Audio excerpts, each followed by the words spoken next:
It's Mo.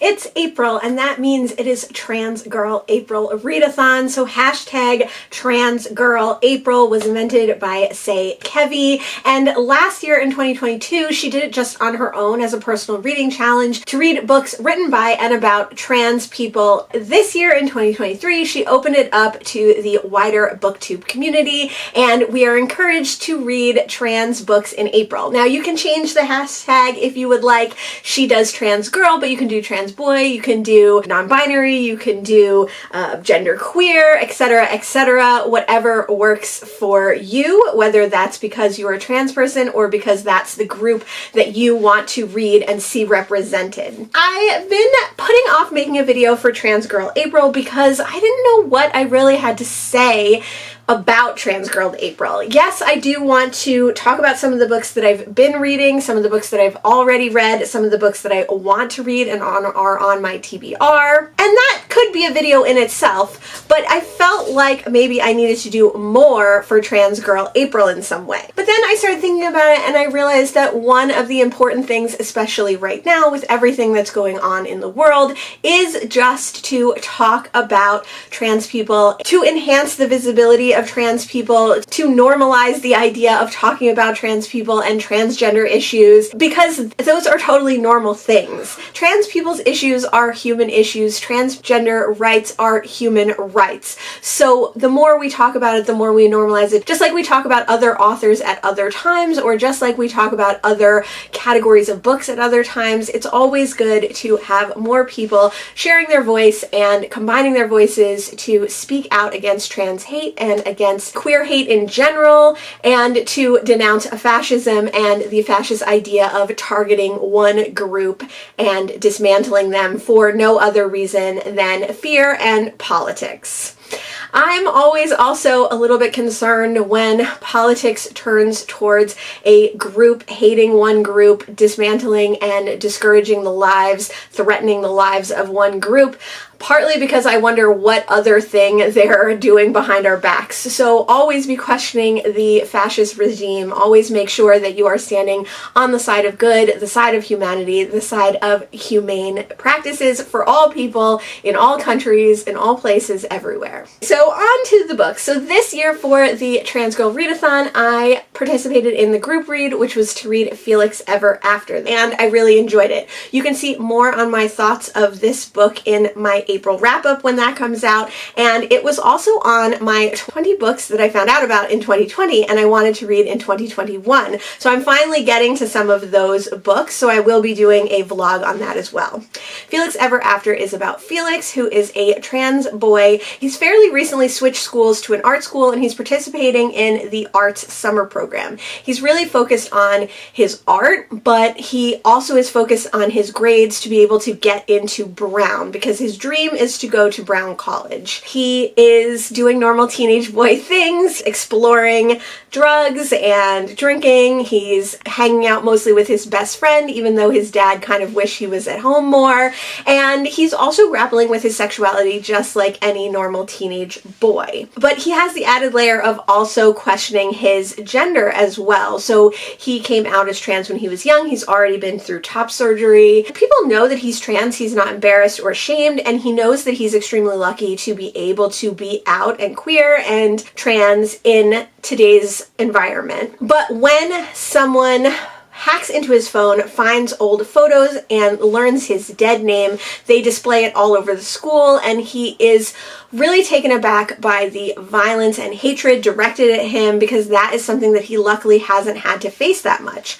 And coming at a time when he's struggling with his mother's absence and his gender fluidity at the same time, this comes as a huge blow. Felix initially thinks that payback is best, and he starts setting his sights on people who he thinks might have committed this crime. So there is a mystery element to this book to see who committed the crime and why. But throughout this book, it's really about Felix's feelings of belonging, of place, and just normal teenage things like your best friend being mad at you, or learning a new friend group, or having a crush on someone that every teenager faces. And it's such a great book because of that. It's YA, so it is geared specifically at young adults. It definitely borders on a older YA because it does talk about drugs, because it does talk about sex, but as well as tackling issues that every teenager faces, it also tackles specifically questioning sexuality and questioning gender.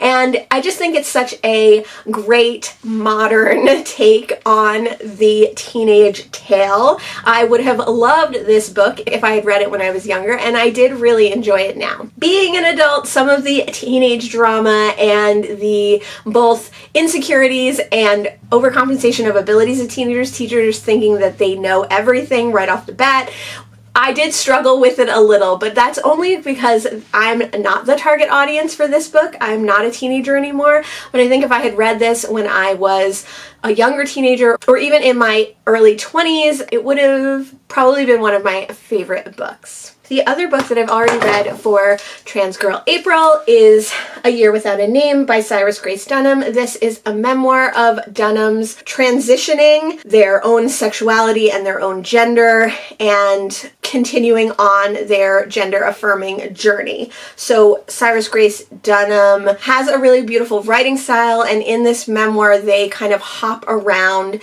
different topics and different ideas and talk a lot about their struggles with disordered eating, their struggles with gender dysmorphia and body dysmorphia, their struggles with their sister's fame and how that affects them and their family. And this is a semi-unsatisfying memoir because nothing is really resolved in this memoir. Cyrus Grace doesn't come to any firm conclusion or place of perfect well-being, but that's part of the reason that I really liked this memoir, because at no time is there a simple answer, a yes or no, a this or that, or a thing that's going to solve some of the issues that Cyrus Grace has. Their daily life issues, their mental issues, their gender issues. And so it was a really interesting look at the thought process and a glimpse inside the mind of Dunham as they're exploring all these different ideas of self. Some of the books that I was hoping to get to were Sorrowland by River Solomon. I've never read any River Solomon, but they write kind of dark, semi-horror books that look at various different things. One of their most well-known books is The Deep, and that looks at the intergenerational and long-lasting trauma of slavery. Sorrowland is about a pregnant woman who escapes a cult or some sort of closed society to give birth to her children in the woods, and it's kind of a story of being hunted, also survival. This one seems just really interesting to me. I've had this one for a long time. It's an absolutely beautiful cover, and I would really love to read it. It seems like a very heavy read, as do all of Solomon's work, so I haven't made the leap to actually read it yet, but this is high on my list. Another book that I recently got is Loat by Shola Van Reinhold. This one, Brian from Bookish really highly recommends, and I really have no idea what this book is about. It's quite a chunky one, though. I think it is a look at society and culture and how one might try to emulate a life or a lifestyle that they are enamored of. It sounds very ethereal and fluid and interesting. It's so long, and that is one of the reasons that I haven't gotten to it. It's also that it seems to be a fairly experimental style, perhaps a non-linear or non-straightforward narrative, and those sometimes intimidate me, even though I end up usually liking them. Another book that I have on my immediate TBR is Defense of the Other by Grace Mead. Grace Mead is a lawyer, and this is a law thriller about a young lawyer who does something wrong, commits some sort of crime. I'm not sure if that's on purpose or by accident, and then it is about his trial that he goes through after this to clear his name or account for his crimes. lives. I'm super interested in this one, particularly because it's set in New Orleans. Now, again, this one seems a little bit dense. It is pretty small type and it has quite a lot of solid blocks of text, which is why I haven't quite gotten to this one yet. A few other books that I have previously read by trans authors are The Subtweet by Vivek Shraya. I read this last year and I really enjoyed that one. It is about two young musicians and how they become friends. One is already famous and one is not. It really is a friendship story, but it's also about fame, the pressures that might put on people in their friendships and outside and on themselves. I thought it was a really short, sharp story